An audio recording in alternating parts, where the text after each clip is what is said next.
Nah, oke J, tadi kan kita udah saling sharing ya mengenai kondisi, unit kerja kita masing-masing.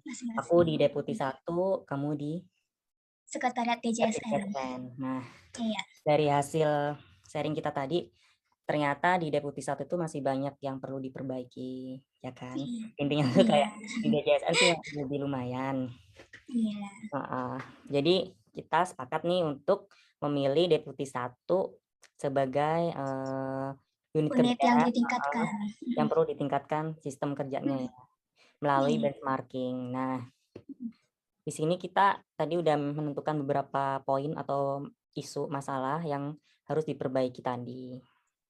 Nih ada 3 kan, ada tidak ketentuan mengenai format penulisan notulensi, terus job deskripsi yang kurang jelas, tidak jelas, terus sistem administrasi dan arsip yang masih manual. Nah, Iya. dari sini nih, tadi kan kayak udah kita saling sharing ternyata di poin A ini, di yang masalah A ini tuh, di sekretariat DJSN itu masih bukan masih, udah menurut saya udah lebih baik ya. Mungkin bisa dijelasin kali ya gimana, mengenai isu yang ada, isu yang ini, yang ada di DJSN. Iya. Baik Mas Umam, terkait dengan format penulisan notulensi, sekretariat DJSN memang sudah lebih lumayan dibandingkan Deputi satu karena sekretariat DJSN telah memiliki format, penulisan notulensi dan format ini telah diatur dalam suatu aturan tertulis namanya Memorandum, Sekretariat DJSN. Mungkin aku bisa share screen sebentar ya Mas ya. Oh, jadi Iya, aturannya kayak gini Mas. memorandum ya?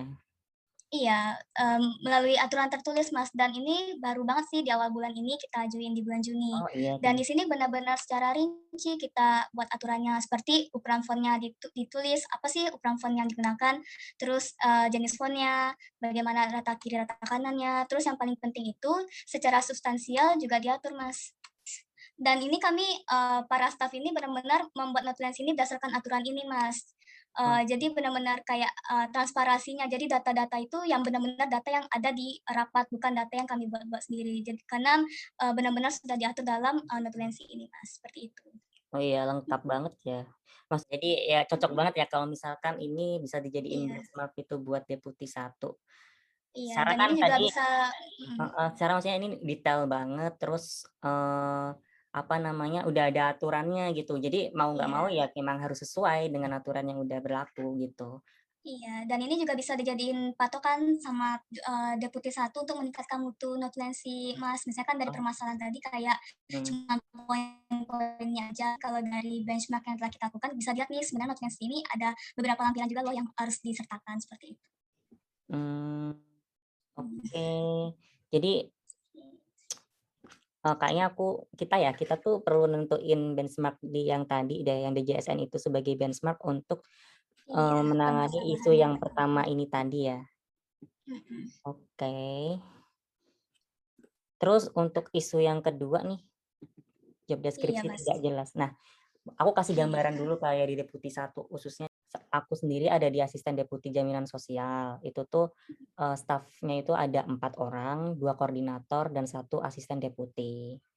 Jadi menurutku ini, apa namanya, beban kerja yang ada di staf pelaksananya ini termasuk aku ini tuh kayak, Iya. banyak banget karena kita harus ngerjain, tugas-tugas pekerjaan yang substansial dan, tugas-tugas administrasi juga gitu. Nah menurutku ini agak kurang efisien sih.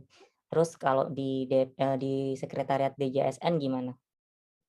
Di sekretariat DJSN juga hampir sama, Mas, dengan Deputi satu. Di sini kami juga kekurangan orang. Untuk mengatasi masalah ini kayaknya kita perlu ngambil benchmark dari instansi lain Iya, ya. Maksudnya, saling iya. soalnya, unit kerja di PMK itu masih masalahnya sama gitu.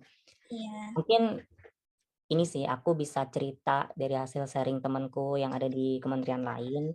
Ada satu kementerian, ATR BPN, itu tuh, Oh, iya, iya. eee, yang aku tahu dari cerita dia itu di sana itu udah dilakukan spesialisasi pekerjaan. Jadi, ada pembagian tugas, pekerjaan antara substansial dan administrasi gitu. Eee, dia itu bekerja di unit kerja subdirektorat apa gitu saya agak kurang paham, Mhm. tapi kayaknya di tata ruang deh. Nah di situ tuh, eee, ada unit bukan unit khusus sih, ada kayak bagian khusus yang menangani tentang keuangan dan administrasi. Kalau kita itu kayak mungkin di yang mengurusi SPG BO, kayak iya. gitu. Nah, di sana itu tuh, apa namanya, lebih jelas gitu loh. Jadi yang subdirektoratnya itu, ya udah bekerja menangani ini aja, apa namanya, mengenai substansial gitu kan. Nah, yang bagian keuangan atau administrasinya ini, ya, istilahnya sebagai support sistemnya mereka gitu. Nah, menurutku sih itu ya yang bisa dicontoh di PMK gitu. Jadi menurutku Iya, perlu dilakukan spesialisasi pekerjaan, ada pekerjaan, pembagian iya tugas benar antara sekali. substansial dan administrasi. Mhm, Gimana, J? Mungkin ada cerita kalau yang lain? kalau menurutku emang spesialisasi pekerjaan itu emang butuh sih, karena kalau kayak di DJSN sendiri juga ada pembagian kayak siapa yang ngurus substansial dan siapa yang ngurus administrasi, tapi tetap aja kan, perlu lagi kayak analisanya, seperti itu, Mas. Iya sih. Nah, Mhm, dari spesialisasi ini kan kita bisa istilahnya tuh, ambil ini ya, kalau ambil poin, apa namanya, kita bisa melihat kalau misalkan ada spesialisasi ini tuh mencerminkan adanya nilai, komitmen mutu, di mana nanti kalau misalkan kita kerjanya udah terspesialisasi nih, kayak udah terbagi-bagi, administrasi sendiri, substansial sendiri, itu kan, kerjanya akan lebih optimal. iya, Jadi yang benar, misalkan Mas. bekerja di bagian administrasi itu akan lebih rapi administrasinya Mhm, dan akan lebih iya, cepat gitu kan, misalkan kita butuh apa-apa tuh bisa langsung terbantu gitu, mhm, istilahnya tuh kan, support system kayak tadi aku bilang, administrasi bakal mendukung, pekerjaan-pekerjaan substansi, substansial kayak gitu. iya, Itu sih menurutku. Jadi, istilahnya tuh pekerjaan kita lebih efisien dan efektif, tugas-tugas iya, kita. Oke, mmm, kita bolehlah berarti ya ngambil contoh dari Kementerian ATR BPN itu sebagai iya benchmark. iya, karena memang spesialisasi pekerjaannya emang udah jelas juga ya, Mas. Mhm. Oke, terus ada nih masalah yang terakhir, sistem Mmm, administrasinya yang barusan kita singgung kan, sistem administrasi iya. arsip. Nah, tapi di Deputi 1 tuh masih manual arsipnya. Nah, itu yang bikin kita juga Oh, keteteran gitu. Kalau di iya DJSN iya gimana? iya. Kalau dari DJSN kami juga sudah mulai, apa sih, menuju ke digital sih, Mas, dengan berbasis elektronik dan di sini kami juga telah bersama-sama dengan ANRI, yaitu Badan Arsip Nasional Republik Indonesia, untuk, menggunakan aplikasi Srikandi. Mas tahu nggak aplikasi Srikandi apa? Ah, baru denger apa ya? Aplikasi Iya, Mungkin aplikasi dijelasin. Srikandi ini, supaya kita membuat, naskah dinas itu secara elektronik, Mas, atau aku coba share screen dulu ya. Oh, itu kayak yang ini ya, misalkan disposisi itu kita bisa dimasukin ke situ juga gitu? Iya, bener, Mas. Jadi kita, membuat disposisi itu langsung, dari sini dan ada template-nya langsung. Jadi kita tinggal mengisinya aja, kelihatan nggak? Kayak gini kan ada disposisinya jadi kayak Oke. apa nih, tingkatnya kayak segera, apakah biasa, seperti itu dan, langsung terkoneksi sih sama para anggota-anggota yang ada di unit kerja kita. Jadi kita dan ini sangat membantu kan Mas untuk kita yang di saat pandemi ini di mana kita WFH, jadi kita nggak perlu nunggu bapak ini untuk tanda tangan ini, seperti itu. Apalagi apabila nanti ada tanda tangan elektronik, pekerjaan itu akan secara surat-surat itu, administrasi itu akan secara efektif dan lebih mudah untuk dikerjakan Mas, tidak boros waktu, tidak boros tempat, dan tidak boros, biaya materi seperti itu, Mas. Mungkin ada saran untuk Deputi 1 untuk pakai ini cocok nggak ya kira-kira? Kalau menurut aku, untuk tipe di satu ini sangat cocok sih, Mas, karena di sini benar-benar udah dijelaskan kan bagaimana template-nya, bagaimana alur registrasinya. Paling nanti untuk, template naskah dinas itu bisa menyesuaikan dengan kebutuhan, Deputi 1 seperti itu. Dan di sini juga, untuk Deputi satunya juga lebih efisien kan untuk membuat, tata naskah dinas ataupun surat keluar, surat masuk, seperti itu. Lebih tertata juga ya, maksudnya nggak ada Iya, yang lebih keskip-skip tertib. gitu, heeh, misalkan ada Iya, disposisi gitu tuh, mhm, tepat tersampaikan dan, kelihatan. tepat gitu. Iya benar sekali, Soalnya Mas. heeh, kita kan juga kadang kalau manual tuh ada kayak berkas-berkas yang hilang kalau misalkan disponya udah sampai ke, atasan gitu kan. Iya, Soalnya benar, atasan kan nggak iya mungkin juga kayak seteliti itu untuk mengarsipkan sendiri, pasti kan harusnya, iya. staf-stafnya gitu loh.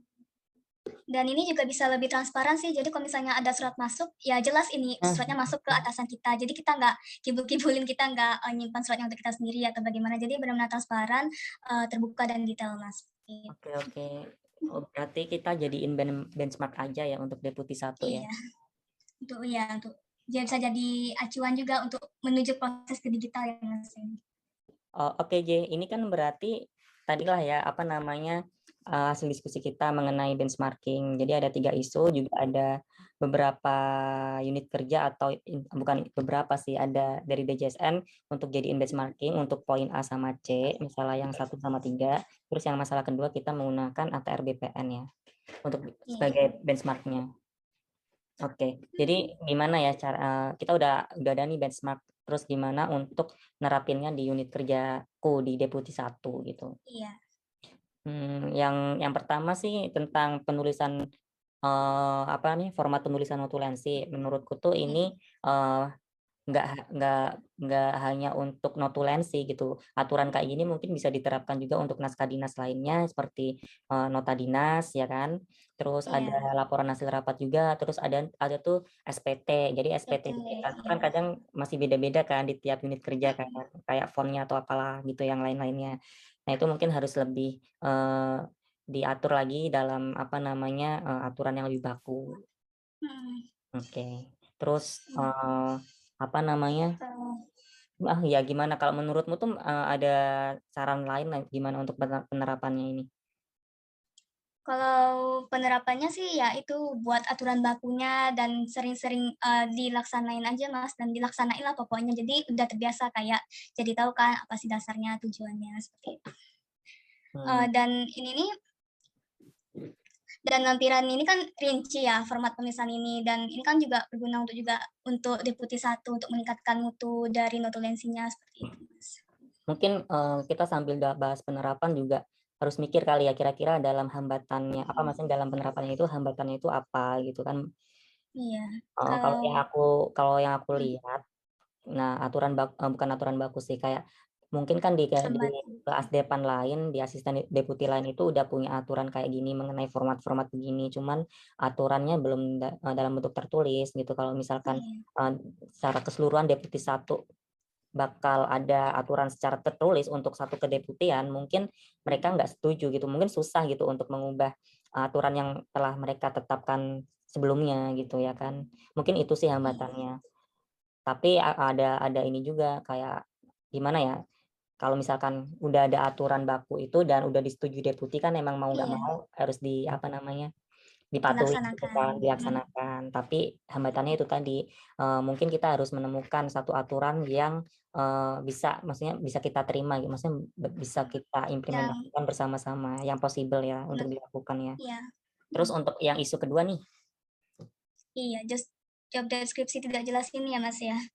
mmm, Menurut aku sih emang benar, cara kita untuk melihat, ATR BPN karena dia benar-benar untuk memisahkan antara pekerjaan substansial dan pekerjaan yang administratif. Eee, dengan adanya pemisahan, pekerjaan antara substansial dan administratif ini, mungkin di birokrasi kali ya, Mas, ya, yang agak susah karena birokrasi kita itu ya. kan agak rigid ya, Mas, ya. Nanti, apanya, rigid dan karena kaku itu mungkin agak susah gimana caranya. Kalau menurut Mas gimana?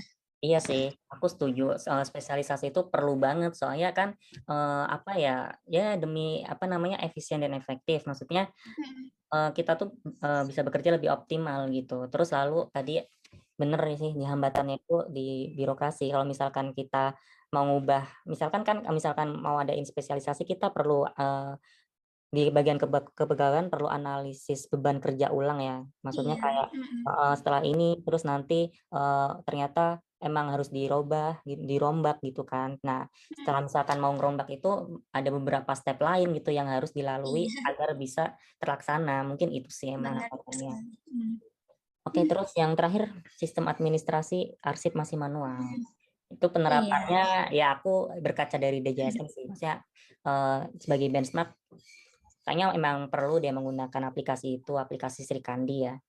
Karena tadi kan, iya, apa, apalagi di zaman lebih kita efektif, WFH kayak mhm, gini, WFH, iya, itu perlu banget sesuatu yang bisa mhm, dilakukan secara online, secara jarak jauh, nggak harus iya, di kantor gitu kan. Cuman mhm, emang sih untuk, eee, melakukan penerapan hal-hal yang baru itu pasti ada hambatannya lagi. iya, Ini kan, karena nggak semua orang yang bisa cepat melek dengan aplikasi ini ya, Mas, ya, karena harus belajar dulu, nah gitu-gitu ya, iya. Mas, ya. Jadi itu sih paling hambatannya karena SDM-nya harus, belajar kembali gitu ya, maksudnya Kompeten, mhm, meraba-raba lagi sistem yang ada di Sri Kandi ini gimana gitu ya. iya, Oke, jadi inilah ya, hasil dari diskusi kita Hasil bisa mhm, dilihat di sini bahwa ada beberapa hambatan dan penerapannya itu kayak gimana.